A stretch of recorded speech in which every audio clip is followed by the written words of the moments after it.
राधे राधे, हरे कृष्णा, हरि बोल।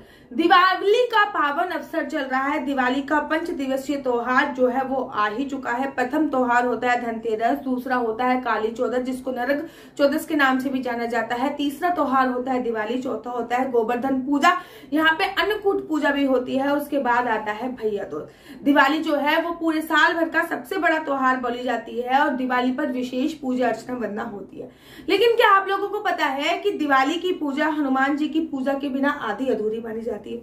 आज की वीडियो में मैं आप लोगों को बता रही हूँ कि अगर आप दिवाली पे माता लक्ष्मी की विशेष पूजा अर्चना वंदना कर रहे हैं, लेकिन अगर आपने हनुमान जी को याद नहीं किया तो दिवाली आपकी जो है वो आधी अधूरी मानी जाएगी। ये आशीर्वाद स्वयं भगवान रामचंद्र जी ने हनुमान जी को दिया है, और भगवान राम ने ये भी बोला है कि जो भी भक्त दिवाली पे या दिवाली से 1-2 दिन पहले धनतेरस पे या फिर दिवाली से सुबह मुझे से पहले अगर हनुमान जी को याद कर लेगा तो उसके घर पे मां लक्ष्मी जरूर और जरूर प्रकट होंगी। पहली बात तो ये देख लीजिए, भगवान रामचंद्र जी विष्णु जी का अवतार है और विष्णु जी से ही रिलेट करती है माता लक्ष्मी, अर्थात माता लक्ष्मी विष्णु जी की ही धर्मपत्नी बोली जाती है। तो पति द्वारा कहे गए शब्दों को कैसे झुटला सकती है मां लक्ष्मी।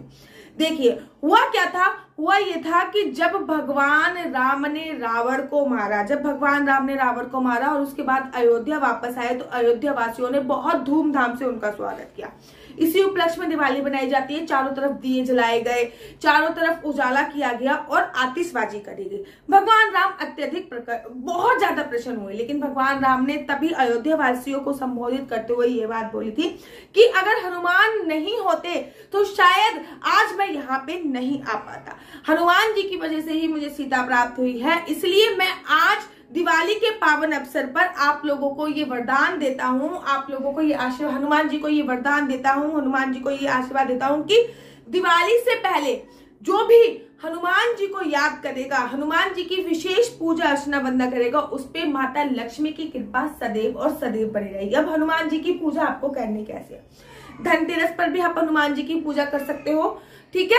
नरक चौदस पे भी आप हनुमान जी की पूजा कर सकते हो, और साथ ही के साथ दिवाली पे भी आपको हनुमान जी की पूजा अर्चना वंदना करनी है। करना क्या है, सुबह सुबह उठ के जैसे आप कार्तिक की पूजा अर्चना वंदना करते हो, आपको ठीक वैसे ही कार्तिक की पूजा अर्चना वंदना करनी है। और कार्तिक की पूजा अर्चना वंदना करने के तत्पश्चात आपको करना क्या है, कार्तिक की जब पूजा अर्चना वंदना कर ली, लड्डू गोपाल की पूजा अर्चना वंदना कर ली, उसके बाद आपको हनुमान चालीसा पढ़नी है, या फिर सुंदरकांड भी पढ़ सकते हो, या फिर हनुमान जी की कोई भी चौपाई इत्यादि आप कर सकते हो, ठीक है। उसके बाद हनुमान जी के लड्डू का भोग आपको बनाना है। हनुमान जी को रोट का भोग भी लगा सकते हैं, लेकिन एक दिन लड्डू लगा दीजिए, एक दिन बूंदी के लड्डू का भोग लगा दीजिए, दूसरे दिन आप बेसन के लड्डू का भोग लगा दीजिए, और दिवाली वाले दिन आप हनुमान जी का रोट अवश्य और अवश्य बनाइए।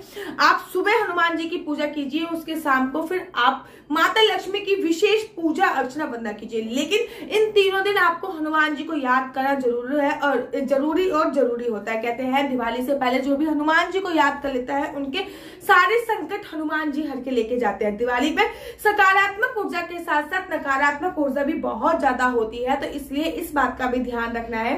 नकारात्मक ऊर्जा कैसे होती है, अब आप कहोगे दिवाली पे देवताओं के साथ साथ जो दूसरी योनि होती है, आप लोगों को पता है, उनके द्वार भी खोल दिए जाते हैं। इसलिए होली से पहले और दिवाली से पहले हो जाते हैं, इसलिए दिवाली पे बहुत ज्यादा तोड़ने टोटके किए जाते हैं। इसलिए हनुमान जी की विशेष पूजा अर्चना वंदना करके आप किसी भी प्रकार के संकट से, किसी भी प्रकार के भय से बच सकते हो। ये वीडियो बहुत छोटी थी लेकिन बहुत उपयोगी थी, बनाना बहुत जरूरी था, इसलिए मैंने आप लोगों को बता दिया। एक बात बता दूं कि धनतेरस पर अगर आप हनुमान जी की विशेष पूजा अर्चना वंदना कर रहे हो, इन तीनों दिन में से किसी भी दिन हनुमान जी के मंदिर में जाके उनको प्रसाद चढ़ा सकते हो, उनको एक राम राम की माला भी चढ़ा सकते हो, साथ ही के साथ उनको चोला भी समर्पित कर सकते हो। आशा करती हूँ आपको मेरी वीडियो अच्छी लगती होगी। अगर आपको मेरी वीडियो अच्छी लगती है तो आप अपना YouTube चैनल हरि बोल को लाइक शेयर सब्सक्राइब करना बिल्कुल भी मत भूलिए। तब तक के लिए मुझे दीजिए इजाजत।